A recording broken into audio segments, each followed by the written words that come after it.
Welcome to UniversalCrest TV. Over the past shows I was always vocal about how any striker in the world will struggle to hit the ground running if nothing is done in our midfield, and in our last episode, I expressed my gratitude towards Arsenal's approach for Merino's signature. Arsenal are currently in talks with his agent over personal agreements before they initiate contact with Sociedad over a fee. This deal will make him the second Spaniard at the club alongside David Raya. His stats prove he's reliable both defensively and offensively. Most importantly, unlike the best holding midfielder we have at the moment, he's always available. The most crucial aspect of being consistent and staying consistent is having all your pieces together where and when you need them. Merino is in his final year out of his contract with Sociedad, and Arsenal believe they can sign him for 25 million.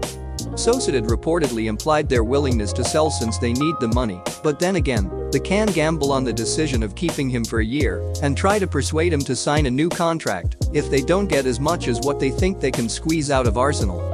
My guess will be a deal above 30 million. It is a deal that needs to happen nonetheless. Arteta clearly needs him, and fans are praying it happens. It has to happen. With the Merino transfer and the Riccardo Calafiori deal nearing its completion, Edu is going for the next phase, going all in on a striker. According to reports, Arsenal are preparing an offer believed to be around £60 million for Sporting's attacker Viktor Gyökeres. We've been linked with this guy for weeks now. If we get him before our first Premier League game, it would be a joy. Here are his stats compared to Havertz. Viktor is a machine. With our midfield sorted, I'd like to see how he'd compete with Erling Haaland for the Golden Boot. There's no excuse not to. The 26-year-old had 29 goals and 10 assists in 33 appearances last season in Portugal. The thought excites me. The invincible Arsenal squad is legendary, and Arteta and his side are on the right track to carry that legacy on. Statues will be made at the Emirates of some of these players in the future, I guarantee it. Man City's dynasty is quickly coming to an end. We'll be much stronger this time around. Last campaign the student finally won his duel against a master, and now we go to war. A different team will be crowned champions this season with red and white ribbons without the devil and pitchfork, I'm sure of it. Gary Neville must be gutted watching, but he loves Manchester United so much he probably thinks his team will finish above Arsenal this season. We will be unstoppable with this group of players this season. Complete balance from defense to attack, nothing less than a Champions League semi-final, and complete dominance over Man City. Taking 4 points from them last season was my best highlight, and it had me thinking of how far we've come. To think of all the suffering we went through as Arsenal fans over the years, being ridiculed and made fun of, the constant and directed attack on us by the media, the opposition fans, and even people who don't even watch football would take jabs at Arsenal. The saddest part of it all was the fact that we couldn't defend our beloved Arsenal, simply because everything that was said about Arsenal was all true. Our shaky defense, soft underbelly that was exposed at will by opponents, bad transfer businesses and practice, all of it was true. Things change, don't they? My cockiness will be justified. It feels good being a gunner right now.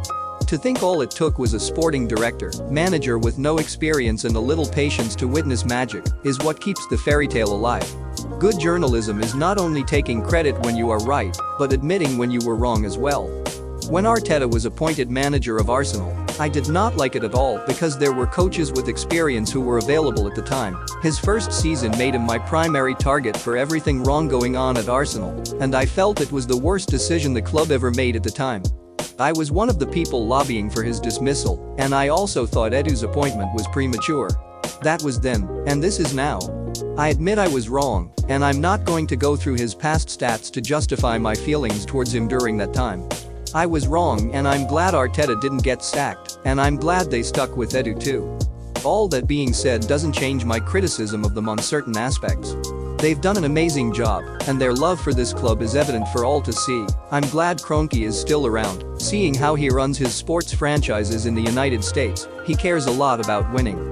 He won championships with those teams. He'll do anything to see Arsenal lift the title just like he did twice with the Rams in the American NFL, just like he did twice with the Avalanche in the NHL, and just like he did with the Denver Nuggets in the NBA. It's only a matter of time before the Emirates experience the feeling too. Preseason is underway, and for some of our players is a demonstration of fitness and mental readiness for new potential suitors. Buyers can now watch and analyze the talent, evaluate, and determine if they are willing to spend the money.